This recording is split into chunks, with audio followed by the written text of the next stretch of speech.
2024 के लोकसभा चुनाव को लेकर सियासी सरगर्मी उबाल पर है। आज राजस्थान में प्रधानमंत्री मोदी ने विपक्षी गठबंधन इंडिया पर जोरदार हमला करते हुए क्विट इंडिया का नारा स्लोगन दिया। उन्होंने कहा कि जिस तरह से अंग्रेजों को हटाने के लिए महात्मा गांधी ने क्विट इंडिया का ऐलान किया था, उसी तरह समय आ गया है कि विपक्ष ने जो अपना पाप धोने के लिए नाम बदला है, उसके खिलाफ क्विट इंडिया आंदोलन शुरू किया जाए।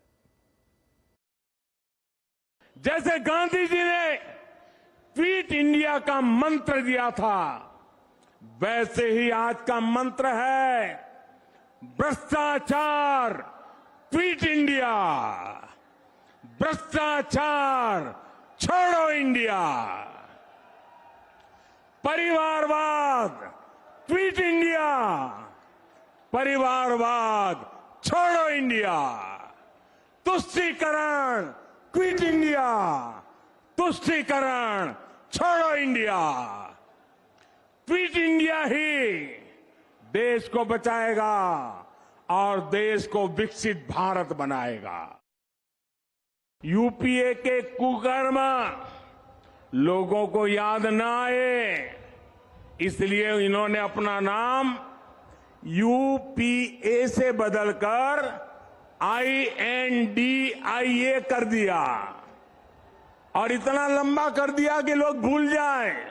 आपको याद होगा कि कांग्रेस के शासनकाल में सिमी यानी student Islamic movement of India बना था।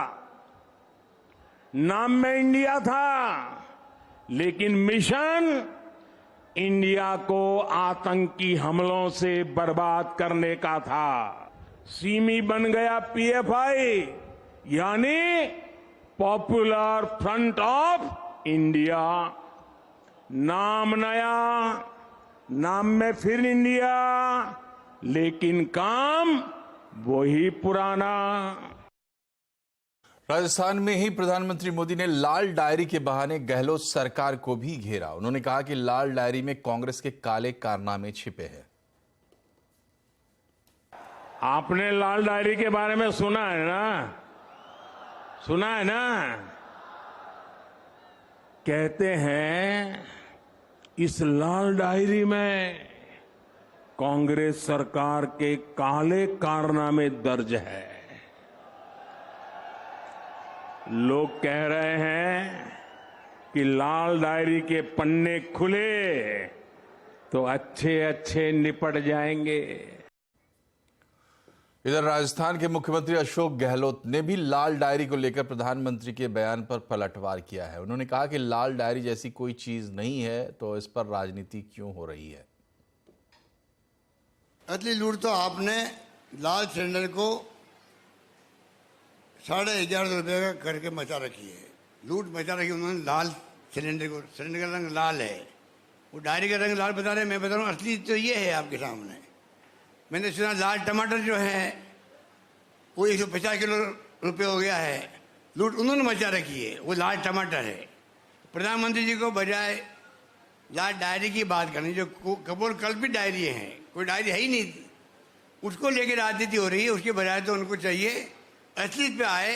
लाल टमाटर लाल है और महंगाई की मार से आमदनी जो खत्म हो रही है, तो गुस्से में लोगों का चेहरा लाल हो गया है। उसकी बात करते हुए कैसे मैं इनको राहत दिलाऊं, वो बात नहीं करेंगे। मणिपुर के मुद्दे पर आज भी संसद के दोनों सदनों में जोरदार हंगामा देखने को मिला। विपक्षी सांसद मणिपुर हिंसा के विरोध में आज संसद में काले कपड़े पहनकर पहुंचे। लोकसभा शुरू होते ही विपक्ष ने नारेबाजी शुरू कर दी। इधर राज्यसभा में भी विपक्षी सांसद तख्तियां लेकर पहुंचे और प्रधानमंत्री सदन में आओ, सदन में आके कुछ तो बोलो, प्रधानमंत्री चुप्पी तोड़ो जैसे नारे लगाए।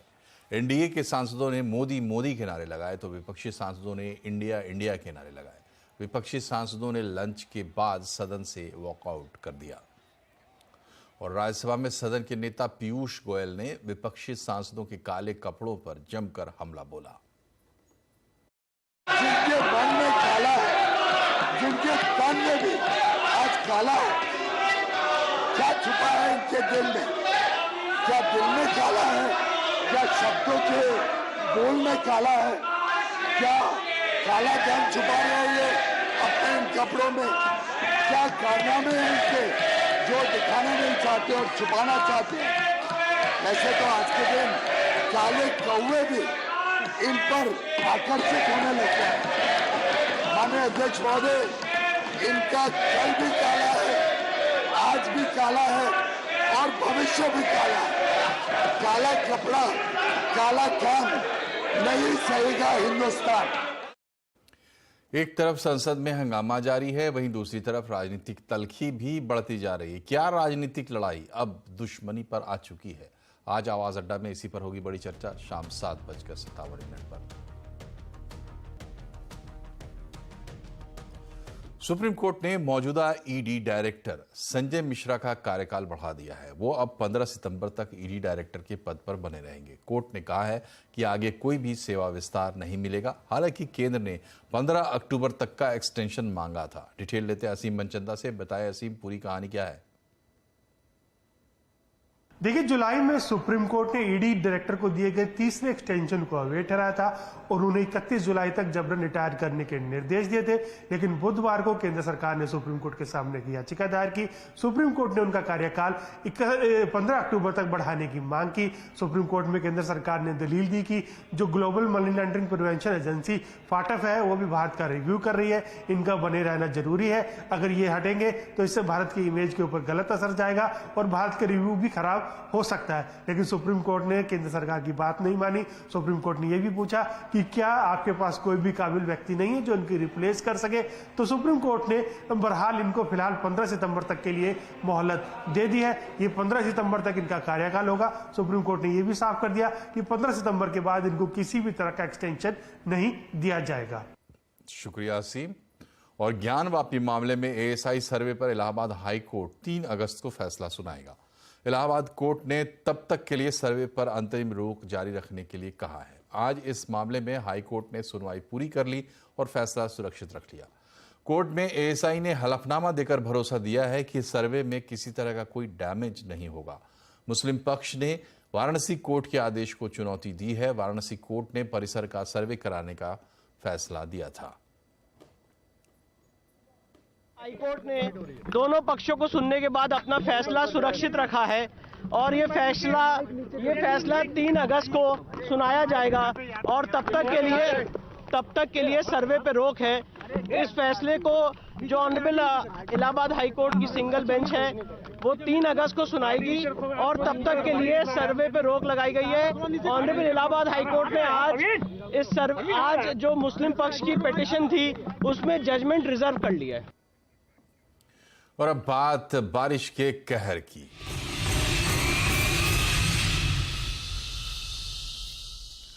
पूरे महाराष्ट्र में आज जोरदार बारिश हो रही है। मुंबई में रेड अलर्ट है। मुंबई में रात भर धीमे धीमे बारिश होती रही और सुबह उसने और जोर पकड़ लिया। इसके बाद रिहायशी इलाकों में पानी भरने लगा। सड़कों पर पानी भरने की वजह से रफ्तार पर ब्रेक लग चुका है। ठाणे के लिए भी रेड अलर्ट है। मुंबई में सभी सरकारी और प्राइवेट स्कूल कॉलेज बंद हैं। गोवा में भी भारी बारिश हो रही है, वहां भी रेड अलर्ट है।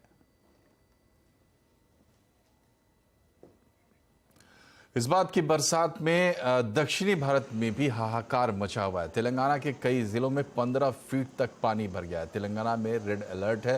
केरल में भी हालात खराब हैं। वहीं पहाड़ पर यानी उत्तराखंड और हिमाचल में भी भारी बारिश हो रही है। अगले 3 दिन के लिए ऑरेंज अलर्ट जारी किया गया है। अब तक हिमाचल में 19 पुल बाढ़ में बह चुके हैं, जबकि भारी बारिश से 34 पुलों को काफी नुकसान हुआ है। नोएडा में हिंडन नदी उफान पर है। राजस्थान मध्य प्रदेश में भी बारिश आफत बनकर बरस रही है।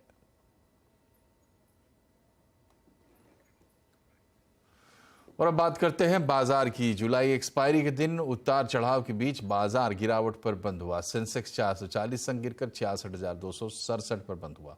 निफ्टी 118 अंक गिरकर 19,660 पर बंद हुआ। आज सबसे ज्यादा तेजी फार्मा, रियल्टी, पीएससी शेयरों में रही। ऑटो, एनर्जी, बैंकिंग शेयरों में आज दबाव देखने को मिला। अर्थव्यवस्था के मोर्चे पर अमेरिका के लिए अच्छी खबर है। बीईए यानी US bureau of economic analysis ने दूसरी तिमाही के जीडीपी ग्रोथ के आंकड़े जारी कर दिए हैं। अमेरिका का जीडीपी ग्रोथ रेट अनुमान से बेहतर है। अमेरिका की आर्थिक वृद्धि दर 2% से बढ़कर 2.4% हो गई है। बता दें कि अमेरिका की जीडीपी ग्रोथ रेट 1.8% अनुमानित थी। जियो फाइनेंशियल और अमेरिकी इन्वेस्टमेंट कंपनी ब्लैक रॉक ने जॉइंट वेंचर कंपनी का ऐलान किया है। इसका नाम जियो ब्लैक रॉक होगा। कंपनी में दोनों की 50-50% हिस्सेदारी होगी। दोनों कंपनियां शुरुआत में 15-15 करोड़ डॉलर का निवेश करेंगी। रेगुलेटरी और दूसरी जरूरी मंजूरी के बाद जियो ब्लैक रॉक कंपनी काम शुरू करेगी। इस जॉइंट वेंचर से करोड़ों निवेशकों को tech enabled affordable investment solutions की सुविधा मिलेगी। बता दें कि साल 2018 में भारत से बाहर निकलने के बाद ब्लैक रॉक फिर से भारत में एंट्री कर रही है। और आपको बता दें कि जो चैनल आप देख रहे हैं CNBC आवाज, ये नेटवर्क 18 TV 18 का हिस्सा है और इसका स्वामित्व रिलायंस इंडस्ट्रीज के पास है। अगस्त के पहले सप्ताह में जीएसटी काउंसिल की अगली बैठक होने वाली है। सूत्रों के मुताबिक इस बैठक में ऑनलाइन गेमिंग पर 28% जीएसटी के फैसले को लागू करने के लिए जीएसटी एक्ट में बदलाव पर चर्चा होगी। काउंसिल की पिछली बैठक में ऑनलाइन गेमिंग पर एंट्री फीस और बेट को मिलाकर कुल फेस वैल्यू पर 28% जीएसटी लगाने का फैसला हुआ था। अब गेमिंग इंडस्ट्री भारी टैक्स की वजह से बिजनेस खत्म होने की दुहाई दे रही है। इस लिहाज से वीडियो कॉन्फ्रेंसिंग के जरिए होने वाली ये बैठक काफी अहम रहेगी। भारत का कार बाजार तेजी से बदल रहा है। कस्टमर को लुभाने के लिए कंपनियां सारे घोड़े खोल रही हैं। यही वजह है कि कल तक जो फीचर्स लग्जरी थे वो अब बजट कारों में मिल रहे हैं। देखिए रोहन सिंह की रिपोर्ट।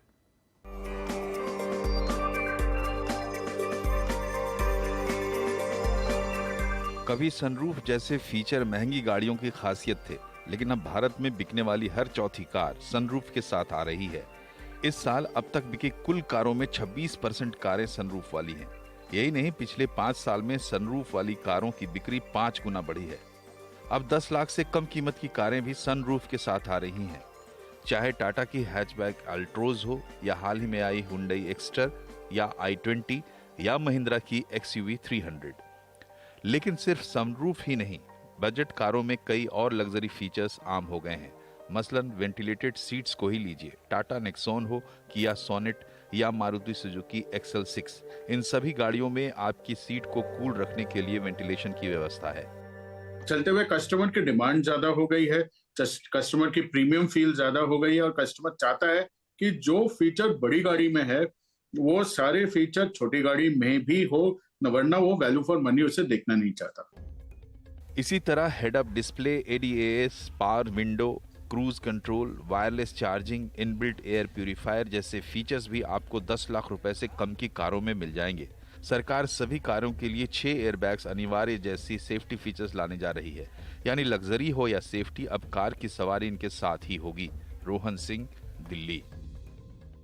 और यहाँ एक छोटा सा ब्रेक, लेकिन ब्रेक के बाद सीखिए कि कैसे खुद से भरे अपना इनकम टैक्स रिटर्न। बताएंगे टैक्स गुरु। ब्रेक के बाद एक बार फिर से आपका स्वागत है आवाज समाचार में। इनकम टैक्स रिटर्न फाइल करने की आखिरी तारीख 31 जुलाई में अब कुछ ही दिन बचे हैं। अभी भी आपने अपना इनकम टैक्स रिटर्न फाइल नहीं किया है तो हम आपको बताने जा रहे हैं कि कैसे आप अपना ITR खुद फाइल कर सकते हैं।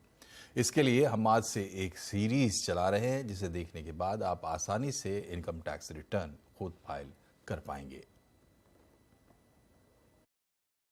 इनकम टैक्स रिटर्न फॉर्म भरते वक्त कौन सा फॉर्म चुने, कैसे फॉर्म चुने, उसमें क्या भरें क्या नहीं भरें, इन सब चीज़ों में जाने से पहले आपको सबसे पहला काम क्या करना है, वो ये कि कई सारे महत्वपूर्ण दस्तावेज होते हैं जो इनकम टैक्स रिटर्न भरते वक्त आपको ज़रूरत होती है उसको देखने की।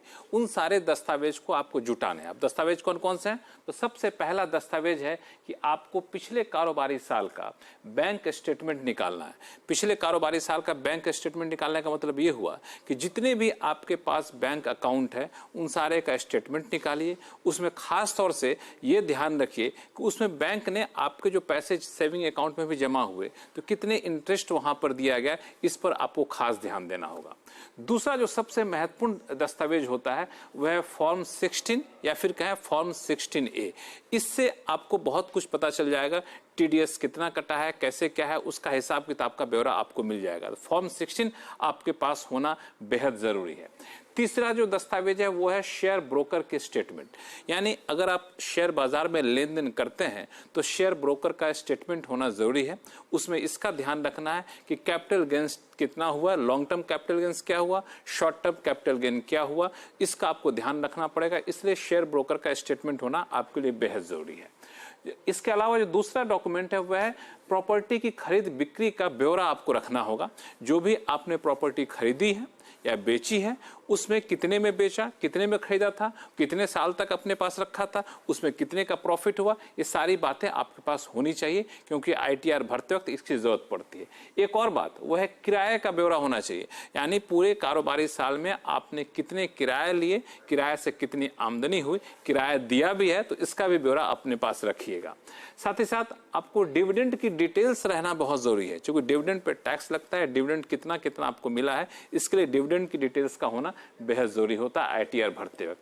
साथ ही साथ अगर आपको बिजनेस से कोई आमदनी हुई है, मान लीजिए छोटा मोटा कोई कारोबार आपका है, नौकरी पेशा होने के बावजूद कारोबार है या फिर वैसे कारोबार है, तो उससे जो आपको आमदनी हो रही है चाहे नुकसान ही क्यों ना हो रहा हो, उसका भी आपको ब्यौरा रखना होगा, यानी प्रॉफिट एंड लॉस स्टेटमेंट आपको रखना होगा आईटीआर फॉर्म भरने से पहले। तो ये सारे डॉक्यूमेंट हैं जिसको आपको आईटीआर फॉर्म भरने से पहले अपने पास रखना होगा। जब ये सारे डॉक्यूमेंट आपके पास आ जाएं तब फिर आप इनकम टैक्स वेबसाइट को लॉगिन करिए, तब आप आईटीआर फॉर्म भरने की तरफ आगे बढ़िए। आगे क्या करना है वो भी बताएंगे अगले वीडियो में। और आईटीआर भरने के लिए जरूरी है आईटीआर फॉर्म चुनना। शरद कोहली बता रहे हैं कि कैसे चुने आप सही फॉर्म। अगर आप अपना खुद इनकम टैक्स रिटर्न फॉर्म भरना चाहते हैं तो आज हम आपको बताने वाले हैं कि आपके लिए कौन सा आईटीआर फॉर्म उपयोगी है। इसकी में हमारी मदद करेंगे हमारे टैक्स गुरु शरद कोहली साहब। कोहली साहब, सबसे पहले मुझे लगता है कि लोगों के पास सबसे बड़ा सवाल क्या होता है कि कौन सा इनकम टैक्स रिटर्न फॉर्म हमारे लिए काम का है, इसको कैसे चुने, क्योंकि कई सारे इनकम टैक्स रिटर्न फॉर्म होता है। तो इसके लिए आपको कुछ नहीं करना है, आपको सिर्फ कंप्यूटर पर जाना है और वहां पर आपको देखना है, एक वेबसाइट खोलना है। उस वेबसाइट का नाम है incometax.gov.in। ध्यान रखिएगा, इससे मिलती जुलती कई सारी वेबसाइट है, किसी दूसरी वेबसाइट पर अपने डिटेल मत डालिएगा। इस वेबसाइट पर आप जाइए। इस वेबसाइट पे जाएंगे आप तो यहाँ पे आप देखिए इंडिविजुअल HUF दिखेगा, इसको क्लिक करेंगे, सैलरीड एम्प्लॉय पे क्लिक करेंगे और फिर यहाँ पे जब आएंगे तो आपको दिखाया जाएगा कौन सा इनकम टैक्स रिटर्न फॉर्म आपके लिए यहाँ पे ज़्यादा उपयोगी है। इसमें मैं बता दूं कि कैसे आप इसको चुन सकते हैं। इसमें देखिए ये आपका रहा सहज फॉर्म, ये ITR 1 है जिसको सहज फॉर्म कहते हैं। ये सहज फॉर्म इसमें दिया गया है जैसा सैलरी से आमदनी हो रही हो, पेंशन से हो रही हो, वन हाउस प्रॉपर्टी से आमदनी हो रही हो, दूसरे इनकम हो रहे हो, एग्रीकल्चर इनकम हो 5,000 तक, तब आप जो है इस फॉर्म को भरिए और आपकी आमदनी 50 लाख रुपए सालाना तक होनी चाहिए, उससे ज्यादा नहीं होनी चाहिए। क्यों कोहली साहब, इसमें कुछ और ध्यान रखना चाहिए? हाँ बिल्कुल, इस फॉर्म को सिंपल बनाया गया है और ये जो बॉक्सेस बनाए गए हैं ये खुद ही एक तरह से पहचान बन जाता है। यानी कि सैलरी से इनकम है 50 लाख से कम है, एक हाउस प्रॉपर्टी है और आपकी अदर सोर्सेज से इनकम है, और अगर एग्रीकल्चर इनकम है तो 5,000 रुपए से कम की है। तो एक दूसरा फॉर्म है वो है ITR 2। अगर उस कैटेगरी में आप नहीं आते हैं तो आप ITR 2 फॉर्म को देखिए। इसमें क्या किया गया है, इसमें अगर ITR 1 में नहीं आते हैं तब इसको भर सकते हैं। इसमें सिर्फ यह है कि बिजनेस और प्रोफेशन से आपकी आमदनी नहीं होनी चाहिए। इसका मतलब क्या हुआ? इसका अर्थ यह हुआ कि अगर आपकी कैपिटल गेन वगैरह से इनकम है तो आपके लिए ITR 2 है, या आपकी 50 लाख रुपए से ऊपर इनकम जा रही है तब आप ITR 2 लेंगे। पर सवाल शर्त ये रख दिया है कि बिजनेस और प्रोफेशन से आमदनी नहीं होनी चाहिए, यानी कि कैपिटल गेन से है, 50 लाख से ऊपर सैलरी से है और बाकी सब इनकम आपकी इसमें। अगर कोई शेयर बाजार से आमदनी कर रहा हो तो? शेयर बाजार से आमदनी दो तरीके की होती है। अगर आप इसको कैपिटल गेन की तरह दिखा रहे हैं तो ITR 2 लगेगा, और अगर आप इसको बिजनेस प्रोफेशन की तरह दिखा रहे हैं तो फिर ITR 3 में चले जाए। ITR 3 में, तो आइए ITR 3 देखते हैं। ये रहा ITR 3 और इसमें भी यहाँ पे साफ तौर से बताया गया है कौन ITR 3 के लिए एलिजिबल है। लिखा गया ITR 1, ITR 2 और या फिर ITR 4 में आप नहीं आते हैं तब ITR 3 आपके लिए। और जैसा ये कोहली साहब ने बताया, अगर बिजनेस और प्रोफेशन से आपकी आमदनी आमदनी है तब आपको इस कैटेगरी में आना चाहिए। इसमें क्या ख्याल रखना चाहिए कोहली साहब? इसमें लक्ष्मण ये देखना है कि कुछ लोग ऐसे होते हैं जिनकी सैलरी से भी होती है और छोटा मोटा बिजनेस भी चला रहे हैं, तो उन लोगों के लिए फिर ITR 3 अप्लाई हो जाता है। एक और ITR फॉर्म है जो आम लोगों के पीछे बहुत प्रचलित है, इसलिए इसका नाम भी रखा गया ITR सुगम। या ITR सुगम जो है ITR 4 है और ITR 4 जो है LLP के अलावा बाकी सभी पे लागू होता है। ITR 4 का दायरा काफी ज्यादा बड़ा है। जो लोग प्रिजम्पटिव टैक्स में लाभ उठाना चाहते हैं, बिना खाते मेंटेन करे 6 से 8% तक अपनी इनकम डिक्लेयर करना चाहते हैं, उनके लिए ITR फ्लो सुगम रखा गया है। चलिए, तो मुझे लगता है इतना कुछ देखने के बाद आपके अंदर कोई कंफ्यूजन नहीं रहा होगा कि अपना ITR फॉर्म कैसे चुने, और अगले वीडियो में आपको बताएंगे कि ITR फॉर्म चुनने के बाद आप फॉर्म 26S और फॉर्म 16 का कैसे इस्तेमाल कर सकते हैं, बताएंगे अगले वीडियो में।